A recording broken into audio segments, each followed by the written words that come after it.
Hello, welcome to our frequently asked questions. Today I'm answering a frequently asked question about smoking and whether I can have lower blepharoplasty if I'm a smoker.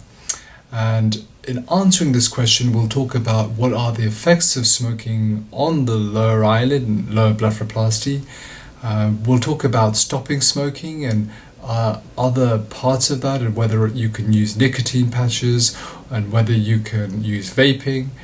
And finally, we'll talk about advice that I give to my patients that in terms of reducing the risks and enhancing your healing if you're a smoker and undergoing lower blepharoplasty.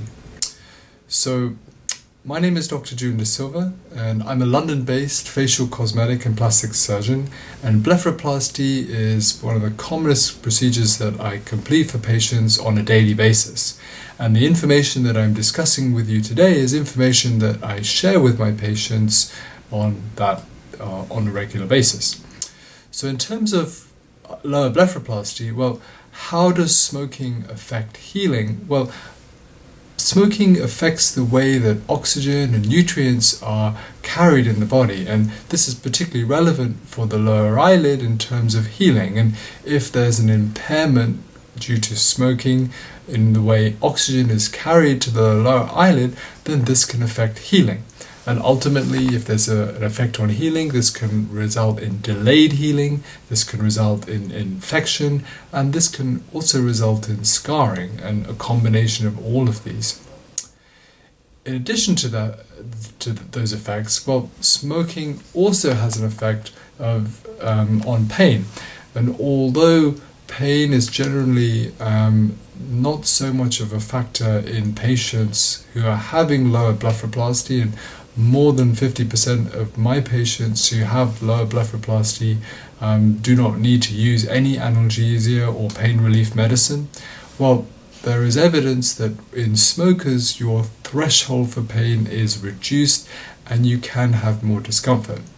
Having said that, discomfort tends not to be an issue in terms of blepharoplasty. In addition to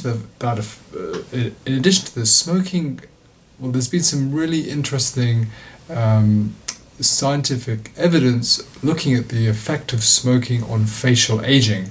And one particularly interesting study was based on twins, where identical twins, one twin had been a smoker for greater than 10 years, and the paired twin had no smoking for that same period. When they looked at the aging of the smokers to the non-smokers, the twins who smoked had considerable more aging. In the eyelids, this resulted in more fine lines and wrinkles, resulted in some natural volume loss, natural fat, and overall the effects of aging also affected skin quality and texture, and so the smoking group looked considerably older than the non-smokers. And so if you were going to do one thing that would enhance your appearance and youthfulness over a long period, it would be to stop smoking. The other element is the effects of smoking on general health, and we know that smoking contains over 4,000 toxic ingredients that can be harmful to the human body. And really, these effects of smoking can affect every part of the body, but particularly relevant to blepharoplasty are effects on the skin and effect on healing, but also on the chest and effects on potential anesthesia choice, as well as increasing your risks of harm from other parts of the body. So, in addition to these factors, we've looked at the effects of smoking, we've looked at the effects on aging. What advice do I give my patients regarding stopping smoking? I advise all my patients who are undergoing lower blepharoplasty to aim to stop smoking for a 6-week period before and 6-week period after surgery to ensure that they have the fastest possible healing and the best possible natural looking result. It is fair to say that the eyelids are blessed with an incredible blood supply, and this blood supply, which is beautifully described by Professor von Hagen, an anatomist, shows the intricate blood supply network of blood supplies that supply the face and the eyelids. And this intricate blood supply actually protects your face in terms of healing. Having said that, if you are able to stop smoking, then this would be the best possible advice that I could give you, as this will ensure that you have the fastest possible healing and reduces the effect of scarring. In addition to this, can I use nicotine patches to help wean off the effects of smoking? Well, unfortunately, nicotine contains ingredients that affect blood vessels, and the nicotine actually causes the blood vessels to narrow, which ultimately affects the way that oxygen is carried to healing parts of the body.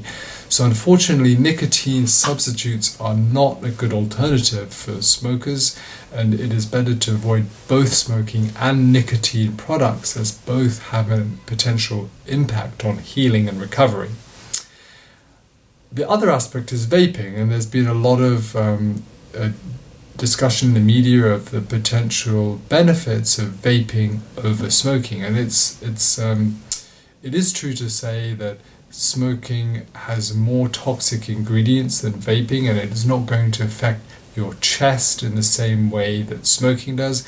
However, vaping does contain some toxic ingredients, and at the moment we don't know the potential effect of vaping in terms of healing, and the potential effect on delayed healing and recovery, and so this is largely unknown. And certainly there are benefits over traditional smoking. However, the long-term impact we don't yet know.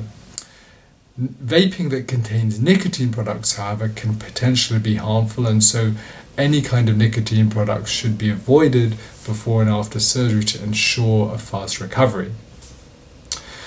So what can you do as a smoker to potentially reduce the potential risks and enhance your healing after surgery? Well, the best advice I could give you, which is advice that I give to all my patients who are smokers, are to give you the best possible result in terms of lower blepharoplasty. You would be stopping smoking at least 6 weeks before the surgery and for 6 weeks after the surgery to ensure you have the fastest possible recovery and the best possible result. In addition to that, the choice of anesthesia can have an impact on healing, and my advice would be to avoid general anesthetic and either have local anesthetic or sedation anesthesia, as these will have minimal impact on your general health and ensure that you have the fastest possible recovery from lower blepharoplasty. In addition, there are certain parts of the surgical technique that can be modified in smokers in order to give you the best possible result. And there are certain techniques that I would avoid or change in smokers, and these include fat transfer, because this can be unpredictable in smokers. And I would also modify things like laser resurfacing, as this can impact healing. Platelet-rich plasma involves using your own growth factors to heal parts of the body faster after surgery, and I personally would use this technology, platelet-rich plasma, in order to enhance your recovery if you're a smoker, in order to give you the best possible result. So in summary, we've talked about smoking and the effects of smoking both on lower blepharoplasty and eyelids. We've talked about the effect on facial aging and your general health, and what I would personally advise patients to do in terms of stopping smoking, in terms of the effects of nicotine and the use of vapor. And we've also talked about factors that could potentially enhance your recovery and reduce risks if you're a smoker undergoing lower blepharoplasty. I hope this information has been useful. Thank you for watching.